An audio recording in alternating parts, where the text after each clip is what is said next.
and they say, screw it, we're after Howell or Keaton Slovis or Tyler Shuck next year. Won't shock me. Won't shock me. Because they're guaranteed to have a top I'll be honest with you. There are teams that think next year's draft class, in terms of quarterbacks, is better than this one. I do not subscribe to that theory because Trevor Lawrence is the #1 rated quarterback I've ever had in 11 years of doing this. Yeah, Sam Howell's going to be pretty damn close. There may be some sense in what you say. And Keaton Slovis is probably going to be higher the more time goes on. You put off the rookie clock for another year.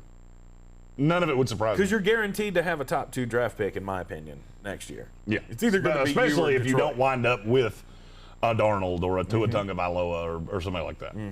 It'll be you and Detroit. Again, everything hinges on the Deshaun Watson thing, but there's not a lot that they can do to make waves next year in the NFL. The story's not the same for the Buffalo Bills, though. The Buffalo Bills are already there. They don't have, they're already $1 million over the cap. They got to make a decision on Matt Milano. There's a few cuts that they can make to get a little bit of room. This is why the J.J. Watt thing doesn't make sense to me, especially if the price tag is going to be over $10 million. I don't know. I don't see how they make that up to be able to cover that contract. I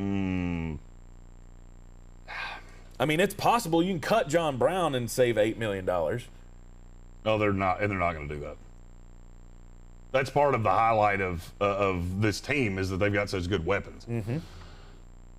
I think they're going to bring back Milano. I think they're going to try to bring back Darrell Williams. They're almost equally important. But at the end of the day, this team, you have to. There are things about this team that have to improve.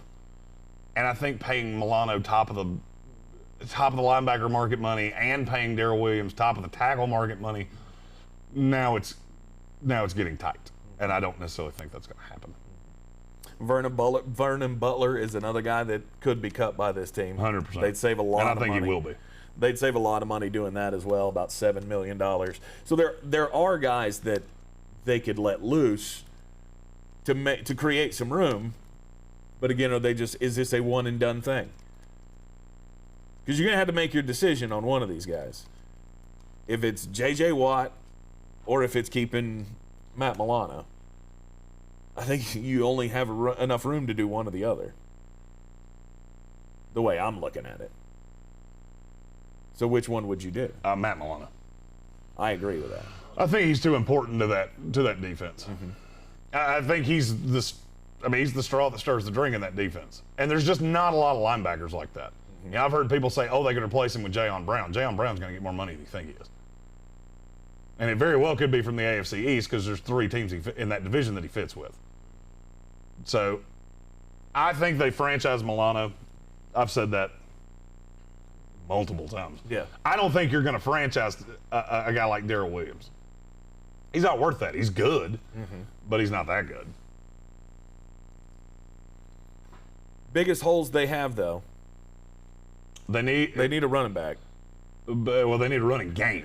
and I think that comes from the interior of the line. I have this funny, weird feeling they're going to wind up doing something splashy. I think they're going to maximize the fact that they've still got 2 years left of Josh Allen on the rookie deal, and they're going to do something splashy and make a run for it this year. But what that could be, you have no idea. I mean, I think Watt is definitely a possibility. I could see them making a splashy move for something to help Josh Allen in the running game. They can't go into another year with Zach Moss and Devin Singletary as their running backs because they've made it very, very clear that they're not starting level running backs in the NFL. How would you feel about a guy like Chris Carson winding up here? I don't like the fit. I just don't like the fit of what happens with Allen. Carson's too much of a downhill runner. You need somebody that's multiple. And I'm telling you, don't ask me why I say this. The guy that I keep coming back to is Le'Veon Bell. Okay. He's such a patient runner. He's so good out of the backfield because that's going to be important. I'm not saying it's a knock, but one of the scouting things on Josh Allen is he likes to dump it off to running backs. Who better to dump it off to than Le'Veon Bell? Plus, he's a patient runner. I still think there's more gas left in the tank than other people do. I see a path to it. Put it that way. All right. This is a team that we expect next year they're going to take their shot. I think you're going to see an extension for Josh Allen this offseason. They're going to shore him up. There's no doubt. If they don't do it this year, they're going to do it next year. But I think they're going to get out in front of it and try to mitigate the cap cost. They're going to try to extend Josh Allen's window as long as they can. And so the way to do that is do a lot of upfront money that you can stretch over the course of the deal. I mean, I can see a Josh Allen deal being, put it this way, if there's one quarterback that can be in the stratosphere of what Pat Mahomes got, it's Josh Allen. I can see a path to where Josh Allen gets $350 million over 10 years. And they try to stretch it out to extend that window as long as they can. Okay. That make a lot of sense. And it's, he just kind of fits. He fits that town.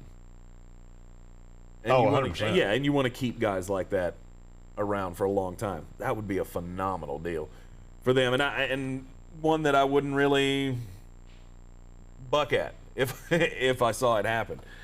But the Bills, I think, have one move in them, and that's it. And they kind of need to decide what that move's going to be.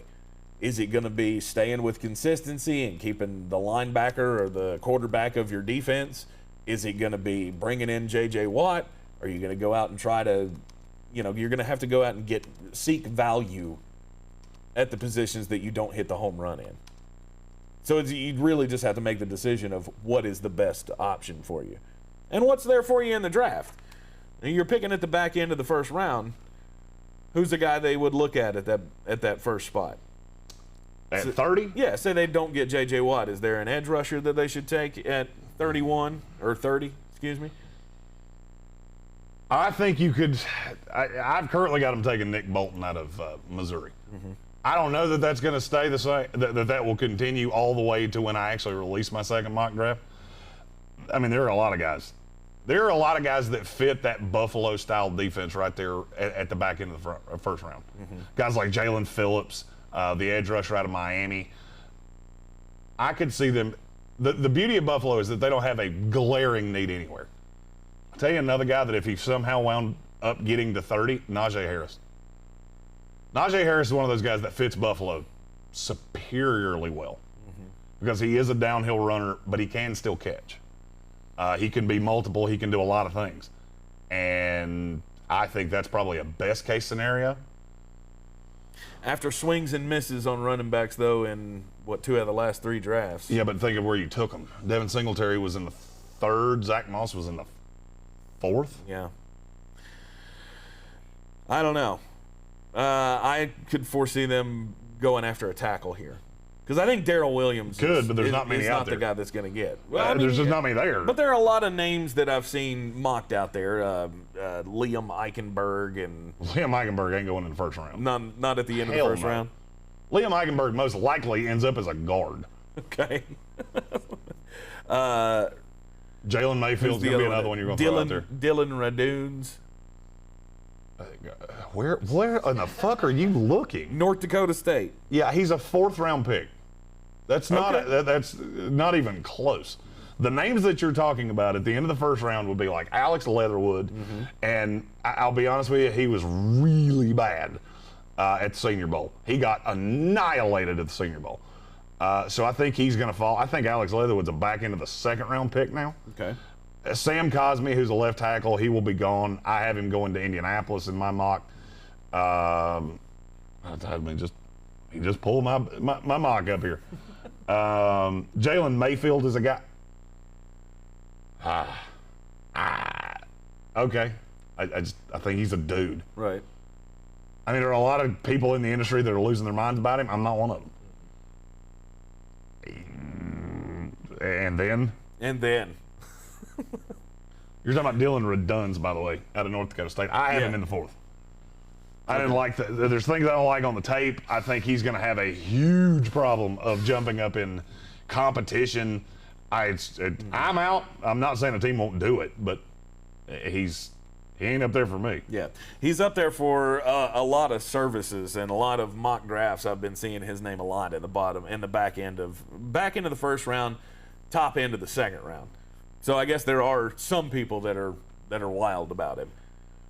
I think the more the tape is digested on him, the less likely he is to end up that high. Yeah, but where's the bang for your buck? I mean, they're going to need, regardless. I think they're going to need a linebacker. They're going to need a tackle. They'll definitely need a running back at some point. I don't know if I'd be willing to take one in the first round. My luck with running backs hasn't been great, although they have been late round selections. But they've all been very highly touted and then not been able to do anything. So that becomes a major problem. But Buffalo is a team that they're going to be at the top of it again. And do you think that they have a chance to become the number one team in the AFC next year? Yes, I do. I think this is a team that's going to go all in right now. And every move is going to be geared towards winning a Super Bowl this year, while the window is wide open with Josh Allen making $6 million, $5 million. This is the time. I mean, even with extending the deal, you're still going to be up against it with Josh Allen. Yep. So, yeah, this is an all-in team, and this to me is the team that represents the AFC as of right now in the Super Bowl next year.